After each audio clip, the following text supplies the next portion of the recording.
All right, ladies and gentlemen, before we get to this next episode, we have to listen to a voicemail. It was supposed to be for the Georgia Tech game, but as you all know, I missed that one. Sorry, we had some power issues here, but everybody's okay. All that's back on. So let's check in on the voicemail. We've got a special one coming in. I'm looking forward to it. It is from a former Duke football player. We'll listen to that now. Hey, Ben. It's Ben Jack, former Duke wide receiver and captain, just calling in to say congratulations to Coach Manny Diaz and his football team. Duke is a special place. We have a special football team. We have special people there. And that was a special win last night against the Tar Heels. Go Duke. Ben, thank you so much for calling in. It's always good to hear your voice, and I'm glad you and I have been able to stay in touch over these years, and we've gotten to know each other a little bit better. That was a heck of a win. It was a great win. I loved being there, and getting the text message from you about it was fantastic. And I hope you enjoyed that picture of Peyton Jones' touchdown that I sent you. It's always good to hear from you.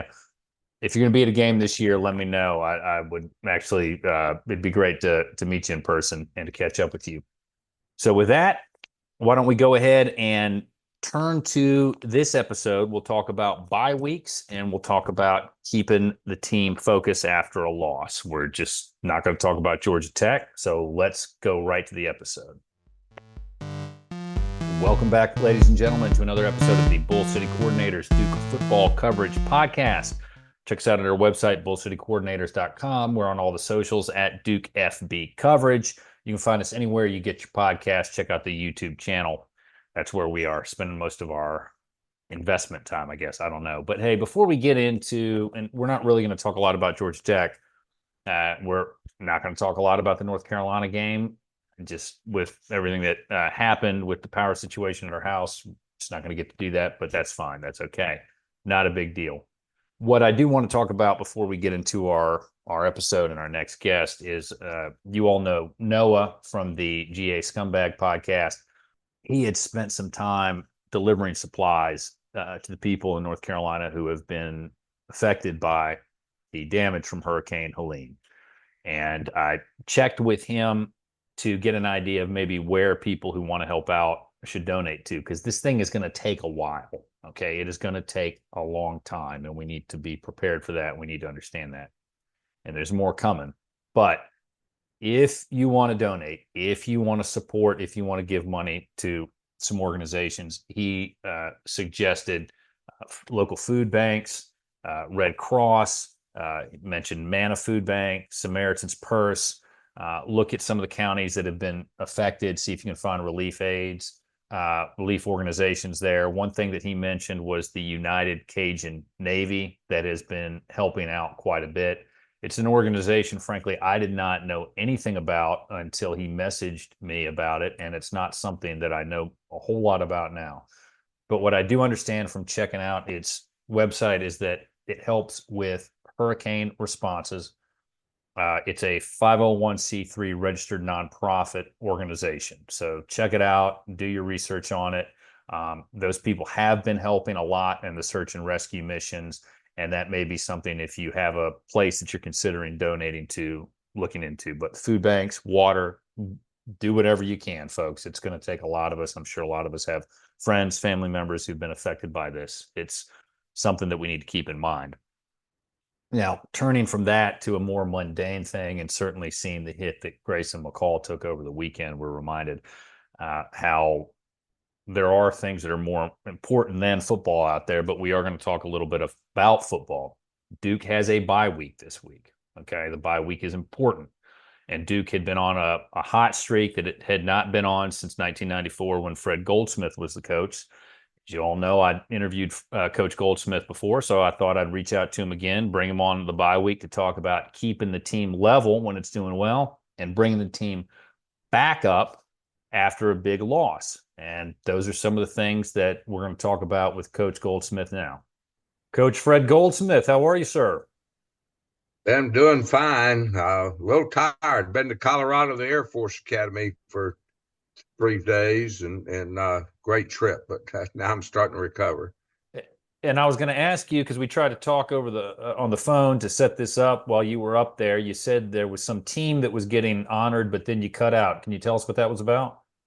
Yeah, the group that we brought in our second year there in 1980 was a group of firsts. We like to say they turned the whole program around, and in '82 won the first Commander-in-Chief trophy that Air Force had won, and continued to do that for a lot of years.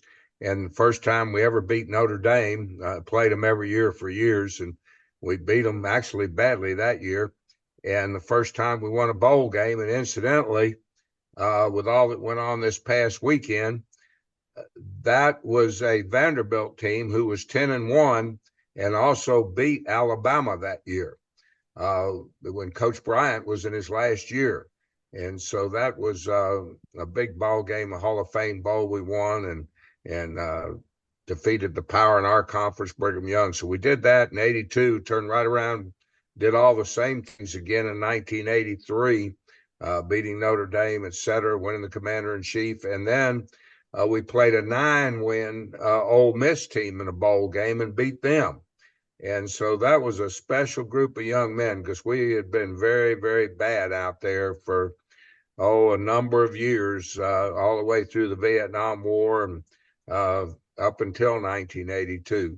So that was the group that did it. And it was such a pleasure visiting with about 40 of those guys for 2 or 3 days and going to practice, seeing the facilities there now at the Air Force Academy, which were fantastic. So it was a fun trip. I bet it's a lot different from what you guys used to have. Yeah, we always had good facilities. Uncle Sam takes pretty good care of those academies, but this was really special. And going to practice, and 2 of the coaches were guys we coached, one at Air Force, Brian Knorr, and then Tim Horton, who we'd coached at the University of Arkansas. And what was amazing was seeing so many of these young men in that time become generals. And but the greatest thing, Ben, was the national anthem. And that stadium completely sold out, with a lot of veterans, that their families, a lot of former Navy people, Air Force people, and the 2 teams and the Corps cadets. I'd like to say it took me back to the United States of America that I remember growing up in. We never heard a word of politics the whole time we were there. It was just a wonderful thing and just seeing everybody at attention. I saw some tears rolling down some cheeks at the national anthem there. It was a very special time and a very special place. Well, that's great. That's a wonderful story. That's good to hear. I'm just curious, since I grew up outside of Clemson, South Carolina, if Coach Hatfield was able to make it there. Coach Hatfield and I went there, and incidentally, the week before, I was at Clemson because I was invited by Luke Roush, former defensive back for us at Duke. His son is the starting tight end at Stanford. And so we went over there, and there were so many people that had nothing but good things to say about Coach Hatfield, Clemson people that we ran into. But it was a lot of fun. I was sitting next to a lady whose husband is the running back coach at Carolina, and her son plays for Stanford, and she went to the game her son was playing in, and boy, she was crushed when she heard that final Duke Carolina score. Well, we were there live watching it, and I got to level with everybody. About midway through the third quarter, we were thinking, okay, this one's over. Do we need to leave? And boy, did that game get real good real fast. We were pretty darn happy on the ride home that night. So Duke's a good football team this year. I've seen them on TV some, and good football team. Let's talk about that a little bit. Your name has been in the news a lot. People have been talking about that '94 team you guys put together.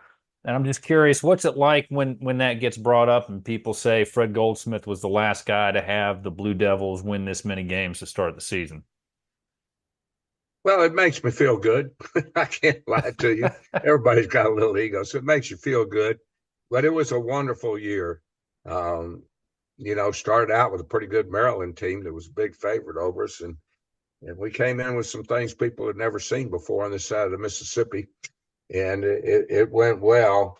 You know, it was a strange thing. We were recruiting a quarterback from the state of Maryland, highly recruited kid nationwide. And I was really trying to find out a little bit more and about what Maryland was doing in that offense. They were running the run.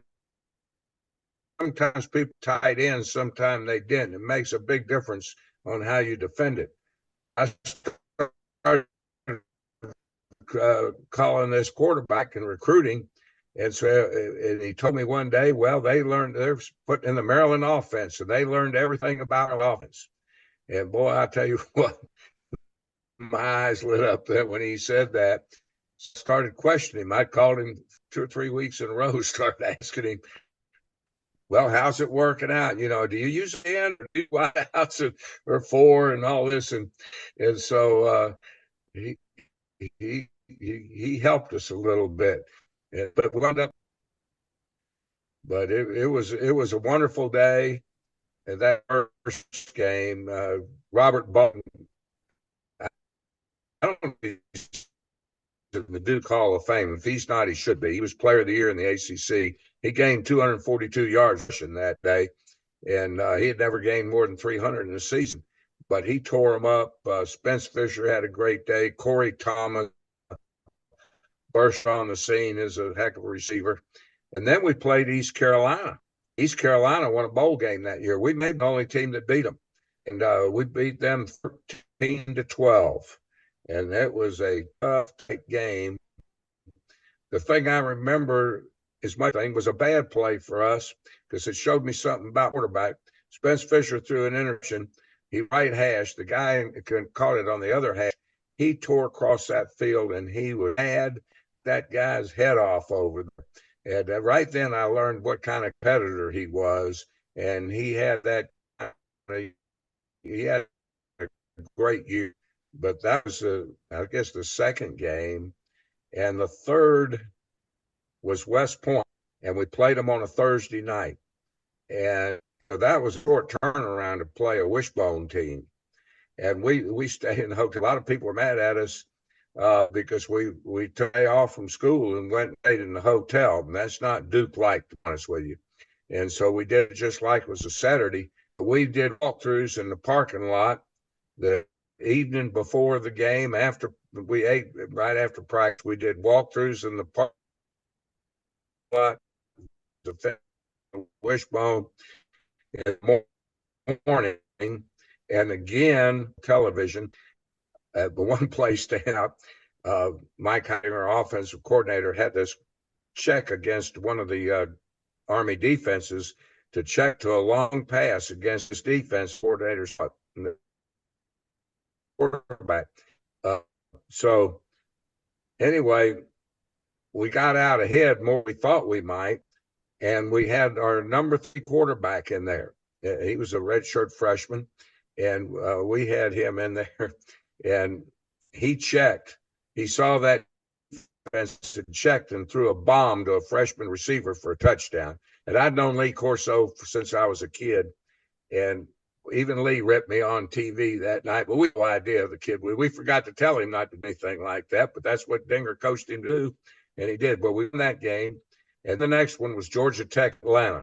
They didn't wind up with a great season, but they opened the season. The number 1 team in the country was Arizona. And they led Arizona to the last play of the game. And then they had an open date. They beat Western Carolina, but not very handily. So they had an open date. Their coaches were with them. They scrimmaged a bunch. Well, they got some good people hurt, and then we came to town, and we had a great game against them and turned around with a quick kick. I think we were up by 7 points in the second quarter. Spence Fisher got in the shotgun and kicked the ball down to their 1 foot line. They never recovered. We held them. They had a short punt. We balled their 35, took it in and scored, kicked the ball down to them, and then got a turnover right after. And the hay was in the barn then. And the fourth, and maybe Forest was the next one. And we went up there, just killed them. And you had Navy, Clemson, back. and then Wake Forest. Yeah. Oh, okay. It was the other way around. Navy. we went to Navy. It was a hot day.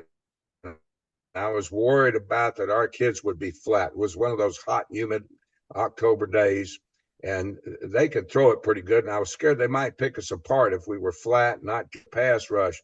So I told Craig Bowler, defensive coordinator, blitz them all day long so we would be the aggressor. So our kids couldn't, be playing flat. And they did, and we won the game. And Doug Williams, I remember, was their quarterback coach at the time.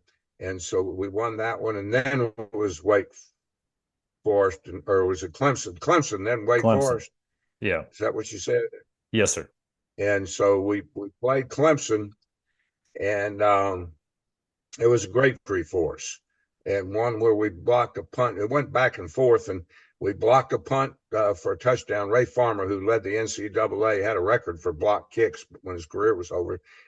He blocked a punt. Corey Thomas covered it in the end zone, and we had to hold on to that lead. Lord of mercy. And they came down the field, and it came down to about a 4th down and 5 play. And we blitzed them at about our 20-yard line that ran the option. And Zaid Levine, the young, strong safety, Zaid could speak 4 languages. And he was one of the few kids that they wouldn't call it redshirting at Duke, but he was a redshirt. And he came flying across that line of scrimmage, and he hit that pitch man in the mouth, and we got him for a loss. And boy, the whole place erupted.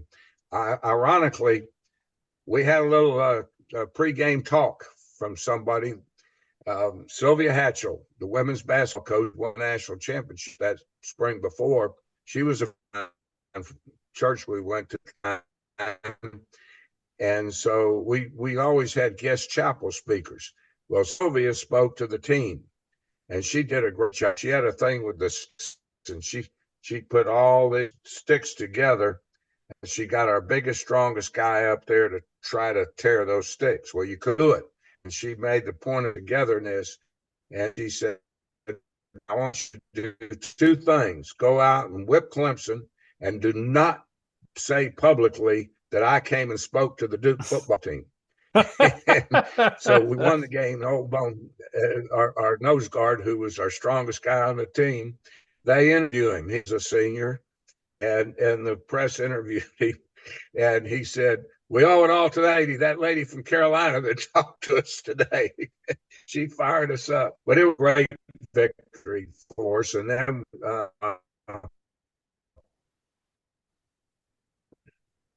we went down there, and they were the defending national champions. And the score, I think they were only 6 points ahead till about a minute or 2 before the half. They scored 2 quick touchdowns, and they put a whipping on us. But in the second half, I think we outscored them. But it was 50 35 or something. Yeah, I think it was 59-20 is what it ended up. But we bounced, guys, a great friend. Was that what it was? So yeah. I was just hoping they'd turn the lights off at the half, to be honest with you, as we go home. But Bob Harris, every time we go to the quarterback club, he'd say, undefeated Duke football. And it was a wonderful time, but we bounced back after the streak was broken. So I hope Duke, who does Duke play next? Well, play Florida State, and that's what I wanted to talk to you about. A couple things. If you can put us in the mindset of you got a team that's riding high. Duke started 5-0, won the first 5 games, couple of fourth quarter comebacks, and had a chance to seal it in the fourth against Georgia Tech, but didn't do it. Talk a little bit about, from a coaching perspective, how you try to keep the team level and from getting too high and focus just on the next game and not looking ahead. Well, we did that. We knew that they were always tough for us. Now, as we entered into this, Duke had not had that much success for, several years. But the year before I came, a guy, outside linebacker, John Zawanich, he was out injured with a shoulder. Jamal Harris was one of the highly recruited corners in the country when he came to Duke. He was sitting out a year academically. There's other guys that got hurt. Ball, he was out for different reasons the year before a lot of the time. So they had, when we got back in there, we didn't have much depth, but we had a lot of good starting football players that had some good experience. And there was some ability there that hadn't played the year before. And they beat NC State right towards the end of the year. I was watching that on a treadmill in Houston. And so there was more there than people thought, but we certainly hadn't done anything for several years to be cocky about it. There's a difference between that team and the Duke team. This is a team that we already know is a good Duke football team that's been good for a few years. And so they probably we handled it, I think, in a way that we were giddy and happy about it, but we knew that, and I think our players, that's one thing about Duke kids. They're pretty smart. There was a lot of doctors on our team. They were going to be doctors. They are. And they can handle things like that, especially since the game was 13-12 with East Carolina in the second game. They held us down in a hurry. And the Clemson game was a dogfight. And I watched I just got off an airplane the other night, and I watched some of the, Duke Georgia Tech game. And that's a good football team. Georgia Tech's a good football team. And so I'm sure they're handling it well. Well, talk a little bit about, and I'd actually love to get your thoughts on this, because back when you were the coach, you didn't play North Carolina in September for some reason, which I can't figure out. But you play a big rivalry game like that, and then getting ready in a week has got to be difficult. Do you have any thoughts on how challenging that might be, regardless of how good and how successful the team has been, to bounce back in a week from a big rivalry game like Duke Carolina? Well, the position that Duke was in, I probably feel like, one, that they felt like they were going to win the game against Carolina, which they did. And they had to struggle to do it, which Carolina, had a very disappointing game the week before. So they probably weren't surprised by the win. Probably didn't make them overconfident. So going to Atlanta to play Georgia Tech, I don't know how many guys that they've got on the Duke team from the Atlanta area, for instance. They probably have a bunch. We had a bunch. They were real excited to come to Atlanta to play Tech. I would imagine this team this year probably handled it pretty well. But that Georgia Tech's a good football team. Yeah, and I'm just curious, from your perspective, would you tell guys, hey, you big win, celebrate it for a certain period of time, and then come back to work, or what was your approach to that? Yeah, you keep the same routine, basically. If you don't have an open date, you're pretty well going to keep a routine that the players are familiar with. The coaches have one night to enjoy a big game like that. And, we were back in there at 1 o'clock the next afternoon till very late the next night. Our routine was all the same. As soon as you hit the field with the players, get in the meetings, go over there with them. There's a lot on the film that'll bring you. There's always a lot on the film that's going to bring kids down to earth. And so, if you have a good set routine, by that time, the players at that point in the season, they're into it. So I think they were probably mature enough to handle that. They just played a much better team in Georgia Tech than what they did at Carolina, and maybe some of the other ones. Wasn't anything. Obviously, Coach Diaz knows how well the preparation went, but I would imagine, just as an outside observer now, that he's been around a good long time, worked for some good people, and so their routine was probably set and everything. I'm sure they handled it just fine. Now, one thing that Coach Diaz did talk about in his post-game presser was injuries, and he's been very much a state secret approach to talking about injuries like football coaches like to do, as you well know. But he talked about how the bye week's coming at the right time. Can you talk about, because a lot of the people who listen to this are fans like myself, didn't play football or didn't play football, certainly at a college level, what a bye week can mean for a program? Oh yeah. You first of all, not only can you get physically rested, you can get a little, you can think a little bit better. As coaches, when you start your preparation, breaking down the film, uh, you can take your time a little bit more. You can really gather your thoughts a little bit more. Uh, but the injuries that when a team is bunged up, maybe it's not so serious that they're going to miss time of games, but you give kids a chance to get healed again. Those sprained ankles that you're tentative with, you don't know what's going to happen with them, all those kind of things. You get the mental and physical rest. You have a right kind of routine work for them, and it makes all the difference in the world. It helps coming off a win, but sometimes, maybe coming off a first loss like that, you can you learn a lot. Everybody always says you learn the most after your first loss, and I'm sure that it's a good opportunity at this time for them, halfway through the season, just about, and they probably got a lot of little injuries that'll have a chance to heal up. Now, one thing I'd like to talk about is bouncing back from kind of a heart-wrenching loss on the road. You guys, we mentioned playing Florida State. Florida State was number 9 in the country. Y'all were ranked 16 in the country.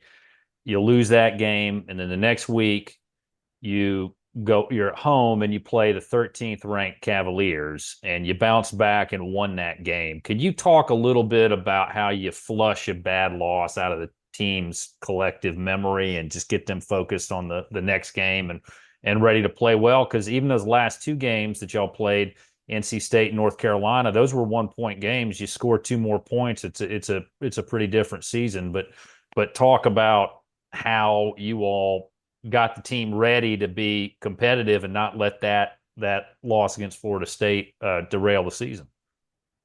Well, for one thing, coaches and players knew Virginia was pretty darn good. However, we also knew at that point Virginia was not awesome. I mean, even the next year, we got beat 31-30 in Charlottesville by the Virginia team that beat Florida State. So one thing I can remember, Friday afternoon, we were out there just walking through some special teams review, and I kept the seniors, and I sat down there in the middle of the field in the grass with them. And I said, look, this is a big game. Virginia's highly ranked, they're touted, and everything. We can't lose confidence of what happened. I said, just remember, Virginia is Virginia. They're not Florida State. And I've really tried to make that point that physically we can play with Virginia. And we did. The game went back and forth. It was just another great football game. And actually, a throwback pass at the goal line. Matt Diorio was Dr. Diorio now was a freshman and caught that winning touchdown pass. They got the ball back, and we had a heck of an interception right there by another freshman, and everything. But the kids they just played good, hard, fundamental football, but there wasn't any time wasted. They knew they'd lost a heck of it. I mean, that Florida State team, the week before that, Pam and I, my wife, we watched them on television against Miami, and they were awesome. So was Miami. And they showed Derek Brooks up close one time. My wife said to me, do we really have to play them? And so our players knew. I mean, Florida State, they didn't have any come down from the national championship team that they'd had the year before. And the thing about them, see, they'd only been in the ACC 2 years. And so most of their team was recruited when they can get the old 48. I don't know, Ben, if you remember that, what Prop well. 48 was. Well, the ACC didn't allow them. A lot of the conference didn't allow them, but they were guys that could come in with below the academic average, and they could have a scholarship, but they weren't allowed to play the first year. And Florida State was loaded with those guys, and they had so much depth. Now, you had to really worry in the kicking game, like a kickoff and a kickoff return. When they come down to the field covering a kickoff, my gosh, they'd kill the guy trying to block them. They were dangerous, but they were an awesome football team. They had Warwick Dunn was a great running back, Heisman Trophy quarterback, down the road. And I mean, so our kids knew how good they were. So we didn't hang our heads too long. Plus, we played a lot better in the second half in that ball game. And, so they weren't depressed when we went to get ready for Virginia. They were ready to go take care of business. And they did not there was some bad blood with Virginia and Duke.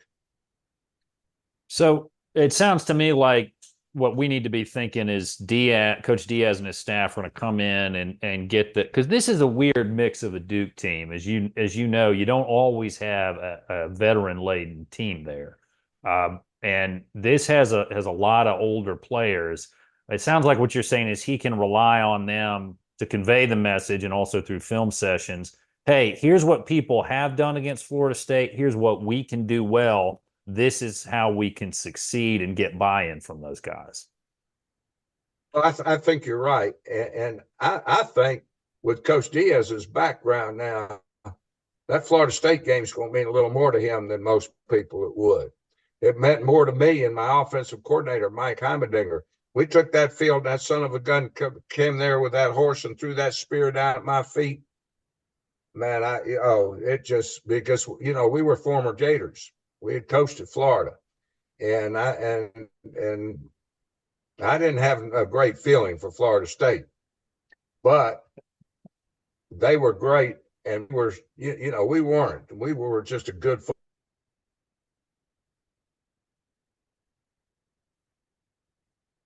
And I said, I just wish we had a Gator team with us today to whip their butt. I mean, we knew we were going to be out personnel, but now Coach Diaz, all those Duke players are going to look at film, and he's going to be really pumped for this game. And I'm not sure who some of the assistants are, if they have a background from Miami or not, but he's going to be pumped to beat Florida State. And the good thing about it for him next week is players are going to look at Florida State. That was no fluke when Georgia Tech whipped them so good, or some of the other people. And so you're going to have a football team for Duke that knows they can play and beat Florida State, and you're going to have a coach that's super motivated, that's going to be working. I'm not saying working hard now, but he'll take it up another 20% over 100 to get ready for those Seminoles. And I told people at the beginning of the season, Brent Key and his staff at Georgia Tech want to play physical, hard-nosed, tough, but smart football, and that's a recipe to win a lot of games, and that's why they're 4-2 right now and have won some of the games they've won. But Duke plays hard, physical football too, and we're just going to have to see what happens. Let's talk about this a little bit, because I really appreciate your time in doing this, and I know you have a lot of other things going on, and I don't want to impose too much on your time, but seeing what Duke is doing right now, 5-1, they're getting a lot of talk. How do these kind of wins, how does this good press translate into recruiting victories? Because we all know that that's the lifeblood of any program. Well, I think where Duke is right now,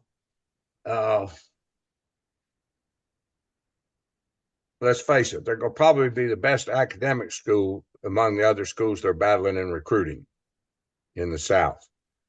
So that gives them a good edge. The beautiful campus, this and that. But the best thing Duke's got going for them now is they can combat somebody else saying, okay, well, if you go to Duke, yeah, you're going to get a great education, but you're not going to win. You're not going to go to bowl games. You're not going to do this or that. Well, Duke's doing all those things. When those kids come on the campus for a visit, the Duke players going to tell them we're doing all that, and we're getting a great education, et cetera. and they're learning how to spend the NIL money. Or no, I should turn that back. They're learning how to save the NIL money. The Duke kids probably know you have to pay taxes on that. A lot of these players around the country getting it, you don't have to. And I would imagine if the Duke people want to win, that there's enough Duke guys out there that are taking care of the NIL. I'm one of these guys that I'm not real crazy about the NIL the way it's turned out. I always felt that the NIL, came into the courts as a thing. If they're selling my helmet or selling my jersey, I should get I should get part of that money. Then it would have been driven by the marketplace. And so if you're a hero on the Duke football team and alumni or whoever else, kids want to buy your stuff, that, this was a way for you to make money instead of the school just make all the money off you. I could live with that. Now, the great thing about Duke is, hey, you're getting an education that's worth a whole lot more than NIL. Again, the Duke kids hopefully understand that, where most college kids don't seem to understand that. But when it started becoming the transfer portal got involved and they started breaking all the rules and the NCAA ignored them about the transfer portal, you're supposed to go in the portal before anybody can talk to you about transferring. Well, that's a joke now. And then all the schools that were cheating so bad in recruiting before, they already had everything set up to pay. Now it became legal. And so now that, when guys are getting $1 million to go play and they're not even out of high school yet, it's a disaster. And oh my gosh, what they're paying is crazy.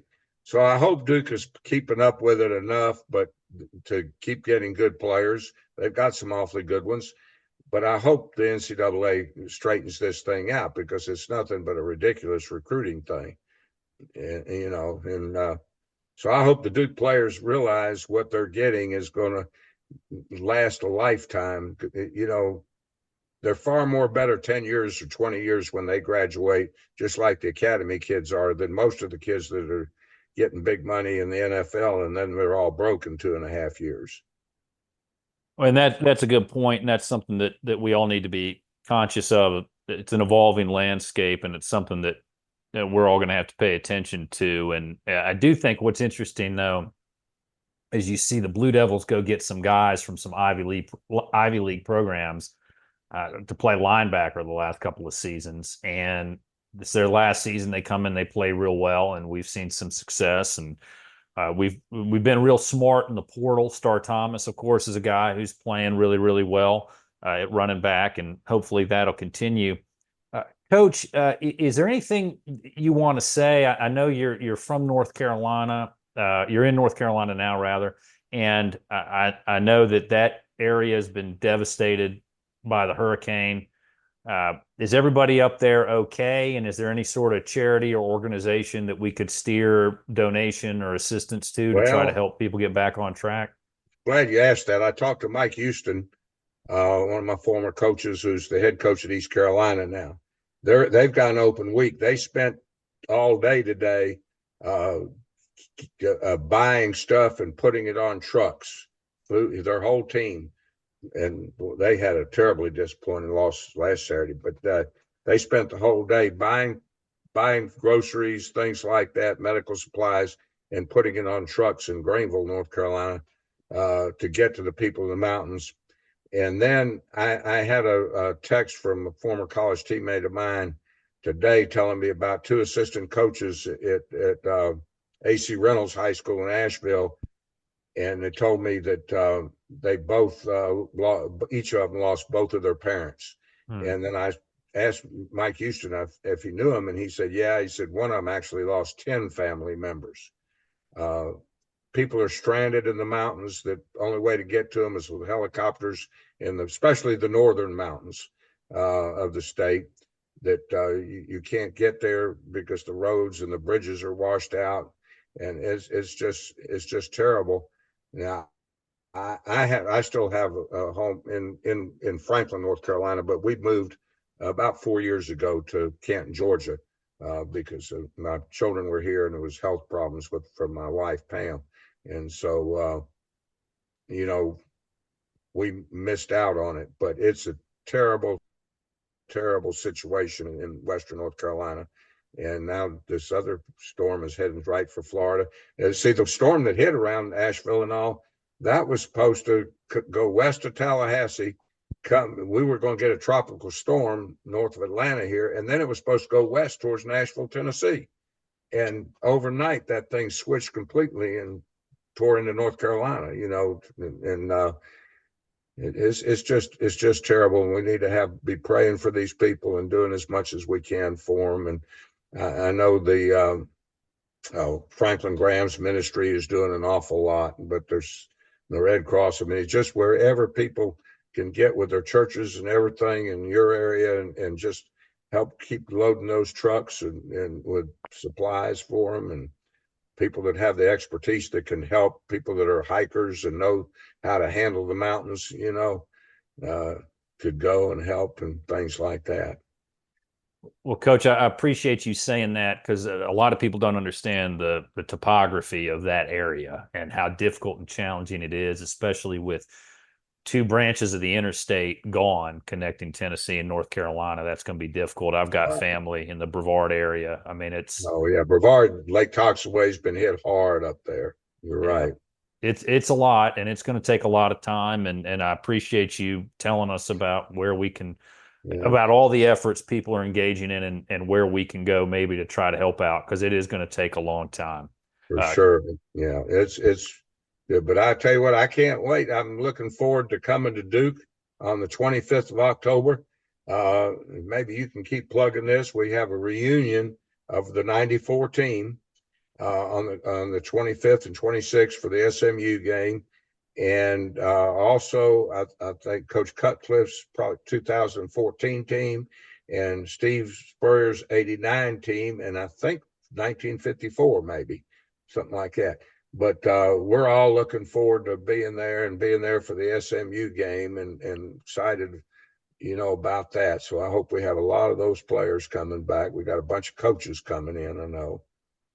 Well, that's a heck of a news drop here for us, because I'll be at that SMU game. I hope I'll get a chance to see you and say hello, but I'm sure you'll be really busy. But I'll definitely reach out when we get there. Oh yeah, but we're going to have a reception at the Washington Duke from 9 to 12 on Friday evening, and a tailgate thing, and as well as the game for us, and so that's going to be an exciting thing to see. And they better not take those ponies lightly.